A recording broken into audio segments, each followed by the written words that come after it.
This is Homeschool 101, a collaboration between ABS Television and the Ministry of Education.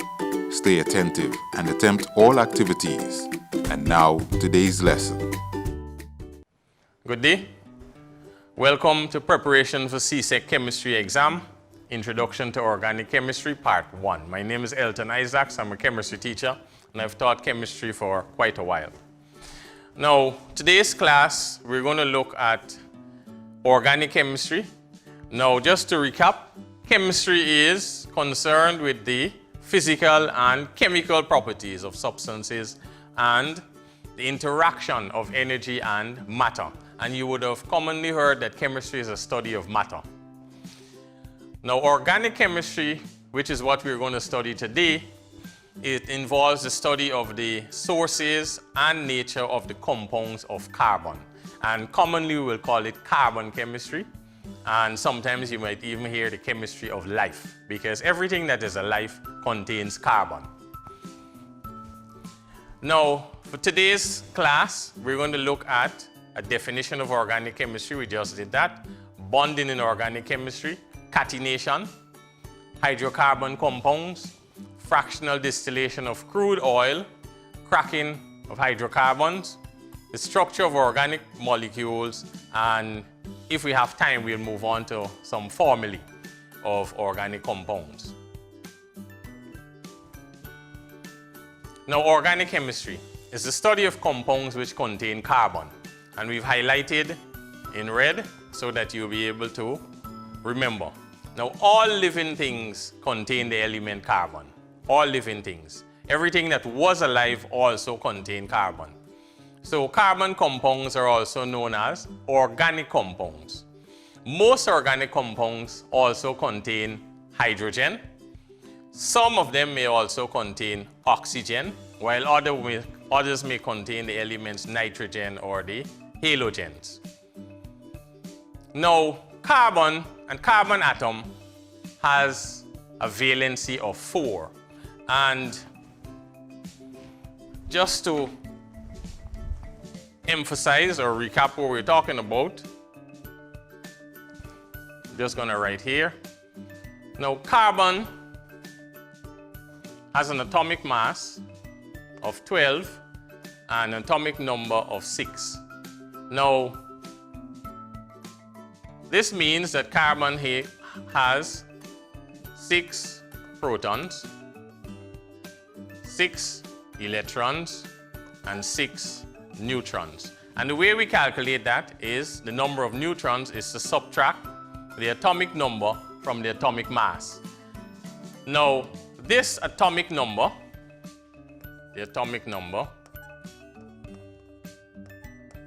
tells us the number of protons, and the number of electrons. So the 6 here tells us we have 6 protons, 6 electrons. Here we have the atomic mass number. And that is 12. Now that tells us the number of protons plus the number of neutrons that we have in a carbon atom. So we have 6 protons, 6 electrons, and 6 neutrons.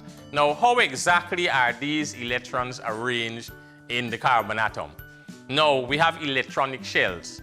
So it means then that in our first shell, we would have 2 electrons, and in the second shell, we'd have 4 electrons. Now, the 4 electrons are what we say are in the outermost shell of carbon. And if it is in the outermost shell of carbon, then we have a valency of 4, or we have 4 valence electrons in the outermost shell of carbon, and therefore those 4 shells can form bonds.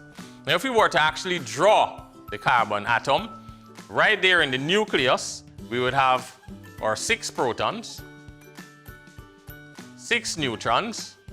In our first electronic shell, we would have 2 electrons. And in the second electronic shell, we would have 4 electrons. So carbon has 4 electrons in its outermost shell, and is therefore in group 4 on the periodic table. And we say then it can form 4 chemical bonds, and therefore it has a valency of 4, or it has 4 valence electrons. So you can form 4 covalent bonds with other carbon atoms or other elements such as hydrogen, oxygen, nitrogen, or any of the halogens. And just to recap, halogens are fluorine, chlorine, bromine, iodine, and astatine. Now an example then, let's just, before we look at the example,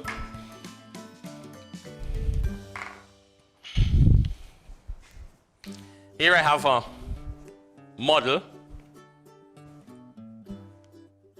of the carbon atom that we've just drawn. And you can see that if this is carbon, then we have 4 electrons, 1, 2, 3, 4 electrons, and we therefore can form 4 electronic bonds with other elements, or 4 covalent bonds with other elements. Okay, so this is what it looks like, the carbon atom. And if we want to look at an example of a molecule, then methane is such an example, CH4. Now here we have this black atom as carbon. Here we have the electrons that can actually form the bonds in carbon. And if we were to attach our hydrogens, then this is what a molecule of methane would look like. It's actually an alkane. This is what it looks like. We can count. Here we have a carbon and we have 4 hydrogen. Remember, carbon has a valency of 4. So we have 1 hydrogen, 2 hydrogens, 3 hydrogen, 4 hydrogens. And if we were to actually look at the molecule, we will see that it looks quite like this.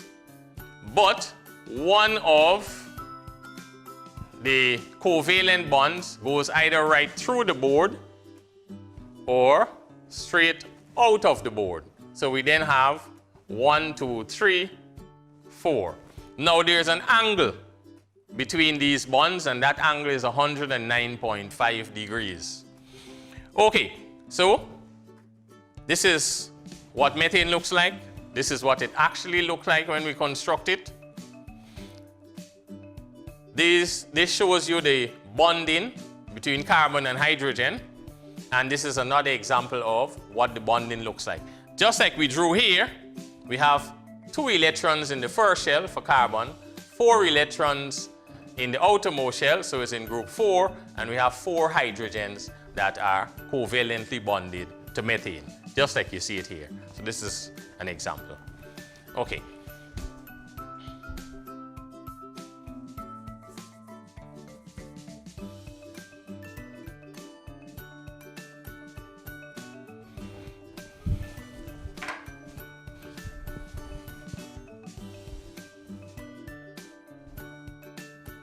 Now, catenation. Catenation is the ability of carbon atoms to bond covalently with other carbons to form chains and rings. So we can form single bonds, we can form double bonds, we can form triple bonds, we can have unbranched and branched chains, and we can also have ringed compounds. Now, a carbon-carbon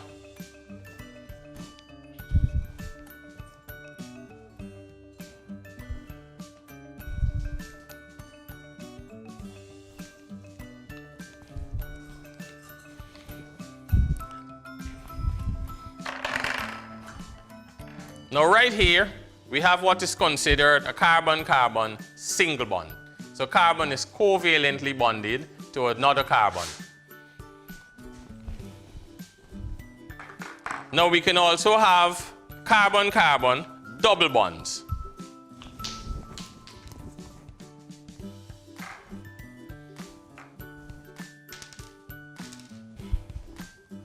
And this is how this is what a carbon-carbon double bond looks like.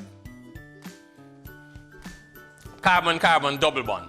Okay, so we can have single bonds, double bonds, triple bonds. We can have unbranched and branched chains. We can also have ringed compounds. Now that is called catenation. It's the ability of carbon to bond covalently with other carbons, to form chains, to form rings, to form single bonds, to form double bonds, to form triple bonds.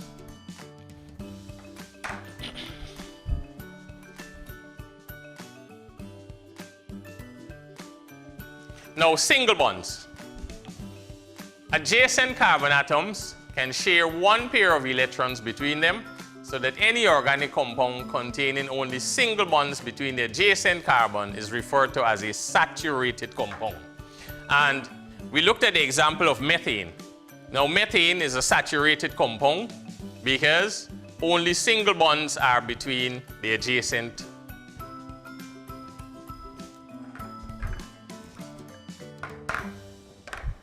carbons.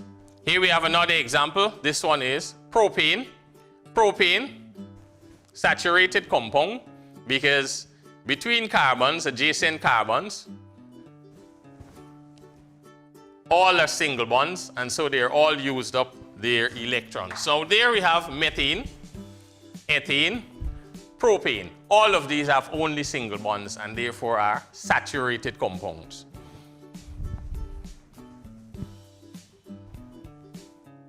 Now we can also have double bonds.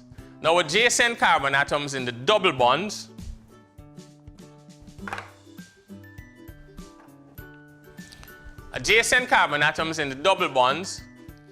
share two pairs of electrons between them. And if you were to look here, we'd have one electron here, a second electron here, one electron there, another one there. So we'll be sharing electrons. So any organic compound containing one or more double bonds between the adjacent carbon atoms is referred to as being unsaturated. And here we have an example of ethene. So let's just construct it so you have a better idea of what the ethene molecule looks like.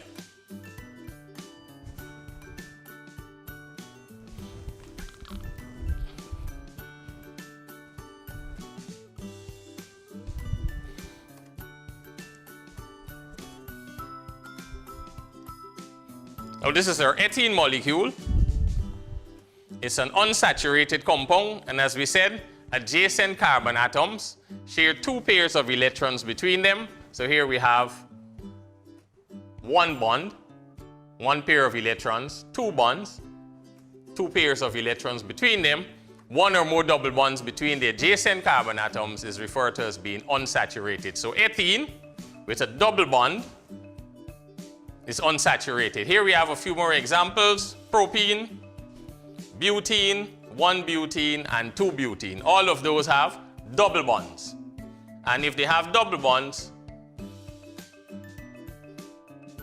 then they are unsaturated compounds. We can also have branched and unbranched chains.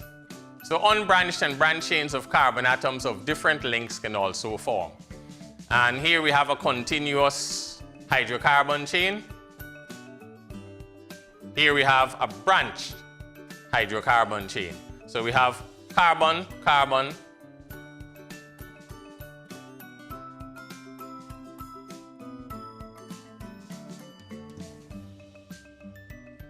yes, here we have a continuous carbon-carbon chain.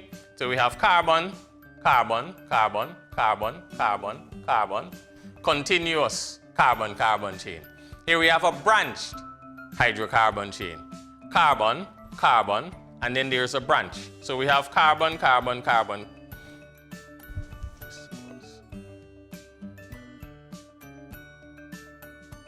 Yes. Here we have carbon, carbon, carbon, carbon, but then there's a branch. There's a carbon here, and there's also a carbon there. So if we have carbon in a continuous carbon-carbon chain, then it's a continuous unbranched chain. If we have carbons that are attached to the unbranched chain, carbon, carbon, carbon, carbon branch there, or we may have carbon branch on both sides, then that's a branch chain. So we can have branched and unbranched chains. We can also have ringed compounds. So rings of carbon atoms can form with single or double bonds between the adjacent carbon. And right here, we can see that we can have a ringed compound, forms a ring. So carbon is doubly bonded, an adjacent double bond with this carbon, but then there's a single bond between these two carbons. But they form a ringed compound. And we can then draw this ring compound or represent it like this. And this is benzene. We're going to look at it later. Or we can have ring compounds with 3 carbons. In this case, we have cyclopentane. In this case, we have cyclobutane. In this case, we have cyclopentane. And in this case, we have cyclohexane. So carbons that can form ringed compounds as well. So just to recap quickly, we have carbons can form single bonds. Carbon-carbon single bonds. If they form single bonds, it means then that the molecule is saturated. Single bonds between adjacent carbon atoms. The molecule is saturated. Here as well, saturated in propane. We can also have carbon-carbon double bonds. And here we have an example of a double bond where we have adjacent carbons with 2 electrons form a double bond. Here we have a double bond, a double bond, double bond, double bond. So we can also form double bonds. However, if we form double bonds, then the molecule is unsaturated. We can also form branched and unbranched chains. If we have a continuous chain, then it's unbranched. Carbon, carbon, carbon, carbon, carbon. Or we can have carbon, carbon, carbon, carbon, but then we have branched chains. So we can have both branched and unbranched chains of different lengths. We can also have ring compounds. So here we have benzene.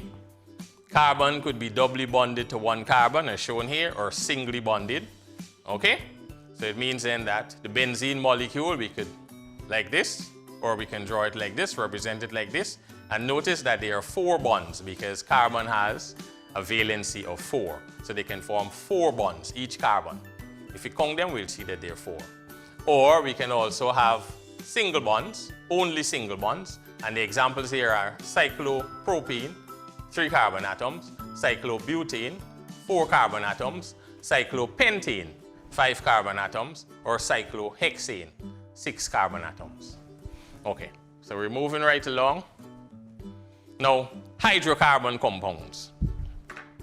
Now, hydrocarbons are organic compounds composed of both carbon and hydrogen atoms only.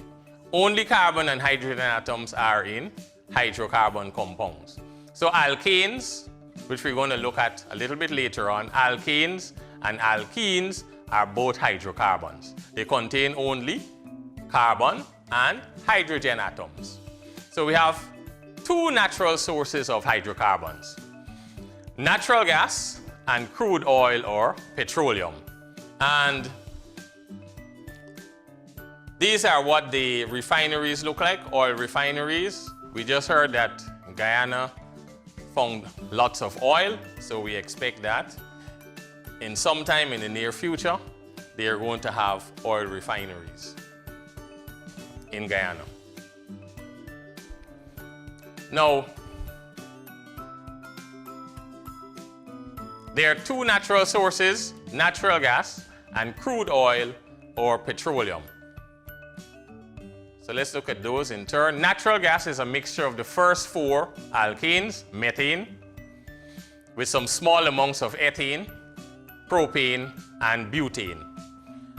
The propane and butane are liquefied under pressure, and when it's liquefied, we call it liquefied petroleum gas, or what is commonly referred to as LPG, or bottled gas. So when you go to the gas station and you purchase bottles of gas, those are LPG, or bottled gas is propane and butane liquefied under pressure.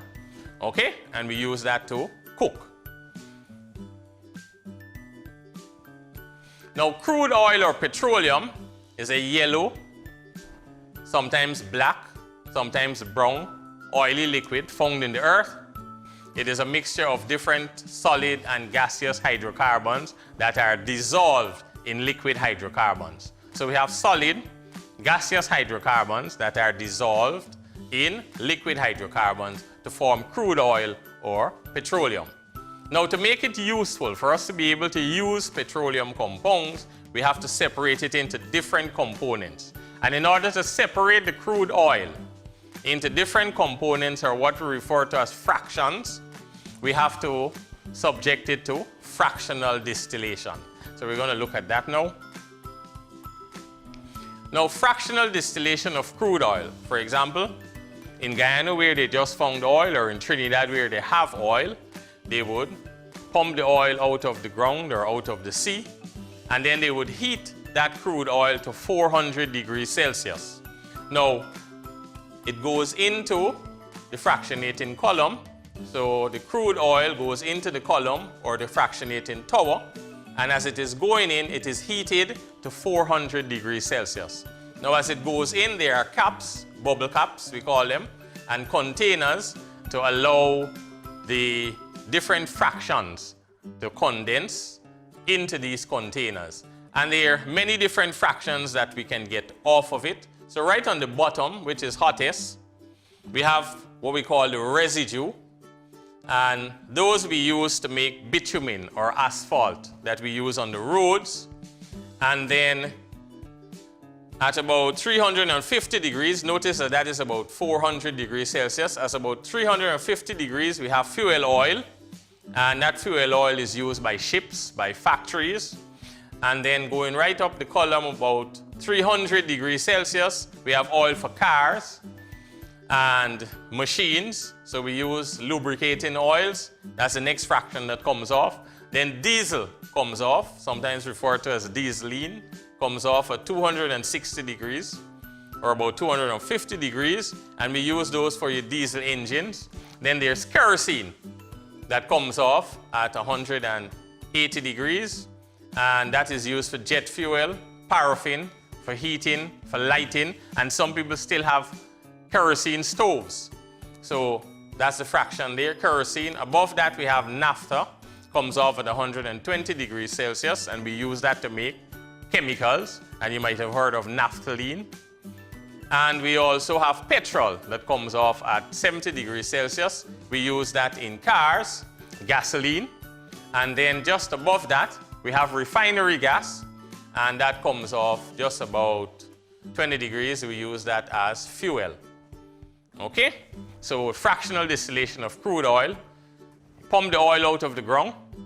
You then subject it to 400 degrees Celsius, feed it into the fractionating column or fractionating tower, and all of these fractions or different parts come off. And that is how crude oil becomes useful. Now, what do the actual fractionating columns look like? And you might have seen these in magazines or on TV. This is what the fractionating towers at an oil refinery looks like. Okay? And so the fractions would go into the bottom. This is a tower, and the different fractions, if you notice their pipes, it would take off all of the different fractions or the different parts to make crude oil useful. All right, now we can also crack those hydrocarbons or split them up. And so cracking is the process by which long chain hydrocarbon molecules are broken down into shorter chain hydrocarbon molecules, and usually we do that by breaking the carbon-carbon bonds. So cracking is important for two reasons. Firstly, to increase the production of smaller, more useful hydrocarbons like petrol, and secondly, to produce very reactive alkenes, which we use in the petrochemical industry, or we use as starter molecules to make compounds that we need to use in industry, in agriculture, and so on. So cracking, splitting up of molecules. Now, it can be carried out in two ways. We can crack molecules in two ways. There's thermal cracking, and then there's catalytic cracking. Now, thermal cracking uses temperatures of up to 750 degrees Celsius and pressures of up to 70 atmosphere to actually break carbon-carbon bonds. So to crack or to split this, break the carbon-carbon bond, we would require about 750 degrees Celsius and about 70 atmospheres of pressure. And then there is catalytic cracking. And catalytic cracking uses temperatures about 500 degrees Celsius at fairly low pressures in the presence of what we call a catalyst to speed up the reaction. So two types of cracking, thermal cracking, and catalytic cracking. Now, this is what cracking actually looks like. So if we have a long chain carbon-carbon molecule, long chain, we can actually split it up into a small molecule and a larger molecule. Now, usually when we split it up, we have a small molecule like ethene that is being produced. Notice that there's a carbon-carbon double bond, and this is what ethene looks like. There's a carbon-carbon double bond between adjacent carbons. A carbon-carbon double bond between adjacent carbons and then the larger molecule. So cracking actually splits the molecule, the large molecule, long hydrocarbon molecule, into two smaller ones, usually ethene and an alkane. Same thing happens here. This is an actual long chain molecule, decane, formula C10H22. So we have 10 carbons, long hydrocarbon chain, 10 carbons, and then attached would be hydrogens. And we can split the molecule to produce ethene and octane in this case. Okay, at this point, we're going to pause to give you some questions for homework. So you should get your pen and your pencil and your notebook. And these are some homework questions. 1, based on what we've just done in class. 1, what are hydrocarbons? 2, identify 2 natural sources of hydrocarbons. 3, outline the process by which crude oil is separated into different fractions. 4, name 4 fractions obtained when crude oil is fractionally distilled and give 1 major use of each fraction named. And then 5, give 2 reasons why cracking of hydrocarbons is important. So we're going to give you a minute to just write the questions down, and then you can take your time to answer them in revision. You're watching Homeschool 101. Okay, you should be finished by now. Now we want to look at the structure of organic molecules. So the simplest organic molecule has 2 parts. The first part is called the hydrocarbon part, and the second part is called the functional group. Or sometimes we have more than one, so functional groups. So the hydrocarbon part is composed of only carbon and hydrogen atoms, as we said before, but the functional group is composed of a particular atom, or sometimes a group of atoms, or a bond between adjacent carbon atoms. So it determines the chemical properties of the compound when it reacts. The functional group determines the chemical properties of that compound whenever it reacts. Now we have different types of formulae. So let's just go through the 3 types that we're going to use in organic chemistry going forward. The molecular formula shows the total number of atoms of each element that is present in one molecule of the compound. The fully displayed structural formula shows how the atoms are bonded in one molecule in a 2-dimensional diagrammatic form using a line to represent each covalent bond, or when we draw. So for example,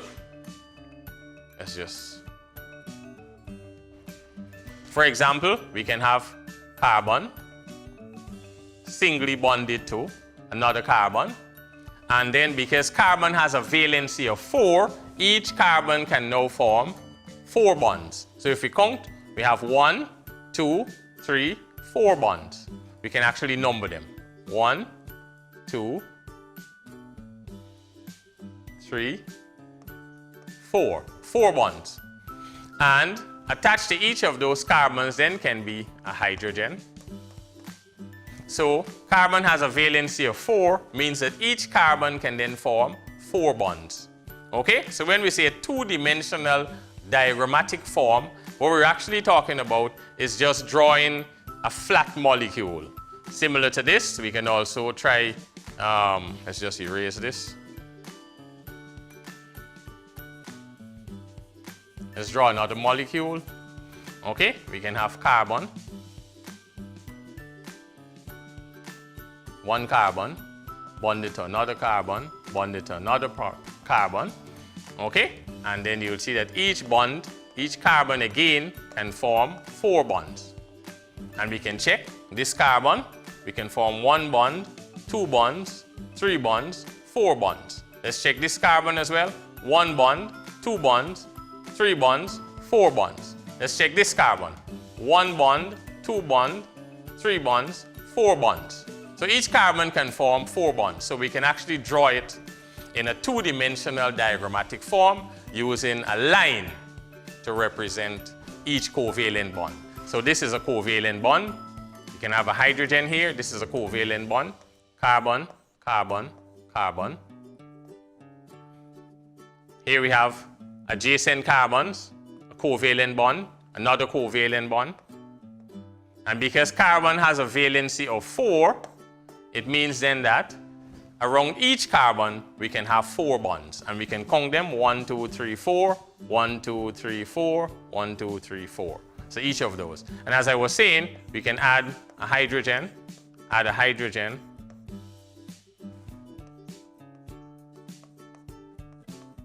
This would actually be the molecule of propane. Propane, 3 carbons, and hydrogens. Okay. This is propane.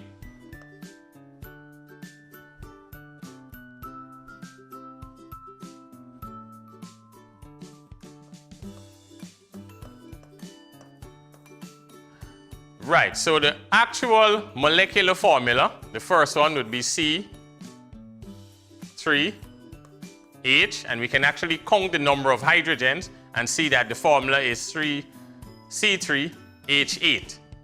Now we can have the fully displayed structural formula, which is the one we drew here, the two-dimensional diagrammatic form, and then we can also have a condensed structural formula, which shows the sequence and the arrangement of atoms in one molecule. That will then give us the position of attachment and the nature of each functional group. So suppose now we wanted to draw, okay, we're going to draw another molecule. I hope the board is going to cooperate.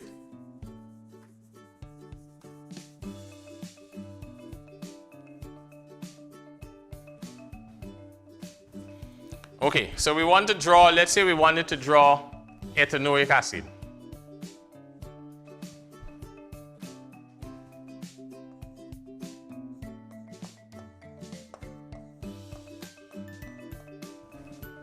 Ethanoic acid. Now, this would be our condensed structural formula. If we look, we can see that we have in ethanoic acid 2 carbons. We have 4 hydrogens, and we have 2 oxygens. So this would actually be our molecular formula. This would be our condensed formula. And if we wanted to draw the entire molecule, 2 carbons, adjacent bond, hydrogen. Okay, let's try again. 2 carbons, hydrogen, hydrogen, hydrogen, 1 carbon doubly bonded to an oxygen, and 1 carbon singly bonded to an oxygen and a hydrogen. So here we can have, let's try to rewrite the formula. CH3. Yes.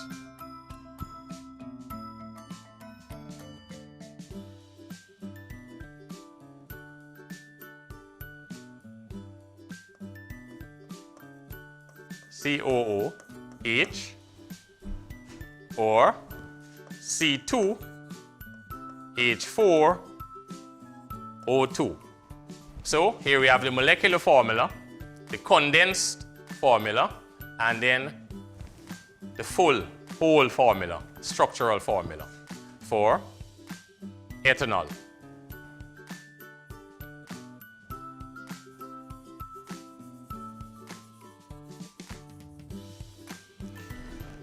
Now, different formulae in organic compounds, we can write them in different ways. So we can have the molecular formula, as we just showed you, the fully displayed structural formula, and the condensed structural formula. Here we have ethanoic acid. Now, the functional group there is our C, doubly bonded to one oxygen, singly bonded to another oxygen, and hydrogen. So if we were to actually draw this part, the functional group, it would actually be or look like carbon, doubly bonded to one oxygen and singly bonded to OH. And this would be the functional group in our ethanoic acid. Now, a common name for ethanoic acid is vinegar. So the vinegar that you use at home is actually ethanoic acid. Now, we have a model here of what ethanoic acid looks like, and let's compare it. Right here we have our functional group. This part of the molecule is the functional group. Here we have one carbon, adjacently bonded, a covalent bond to a second carbon. It's bonded, a double bond. If you look closely, you will see that it's a double bond to this oxygen, just like we have here, and this part is the functional group. A single bond to oxygen and another single bond to hydrogen. So this part of the molecule is actually the functional group. This part of the molecule is actually the hydrocarbon part of the molecule. So you have a hydrocarbon part and we have the functional group part of the molecule for ethanoic acid or vinegar. Okay? Just like it shows you here, the functional group is carbon bonded to oxygen, which is represented by red in a double bond, just like it is here, double bond.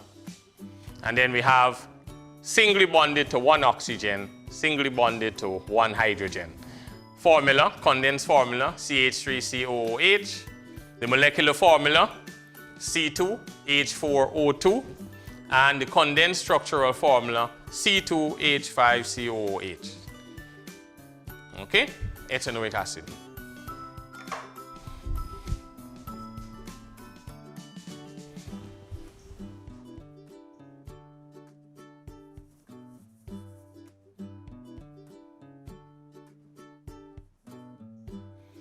All right. Now this is the fully displayed structural formula for ethanoic acid or vinegar, and we can compare it to the model just to make sure that it is just what we show it to be. So here we have the hydrocarbon part, here we have the functional group part. And remember, the functional group part, which is here, determines how the molecule reacts in a chemical reaction.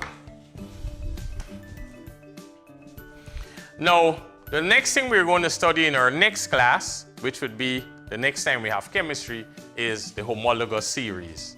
And the homologous series, we're going to look at alkanes, we're going to look at alkenes, we're going to look at carboxylic acids, and we're going to look at alcohols. We're going to look at what the molecular structures are, and we're also going to look at the types of chemical reactions that they can undergo, and exactly which homologous series each of those would be in, how we represent it, how we write them.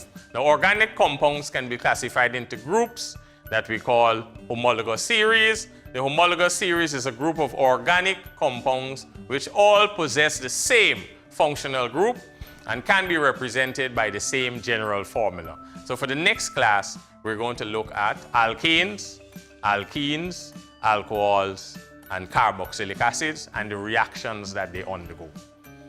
Thank you. Now please study hard, ensure you eat well, sleep well, and you stay safe, and the good Lord be with you. Thank you. You've been watching Homeschool 101, a partnership between ABS Television and the Ministry of Education. Thank you for viewing this lesson. Join us again next time.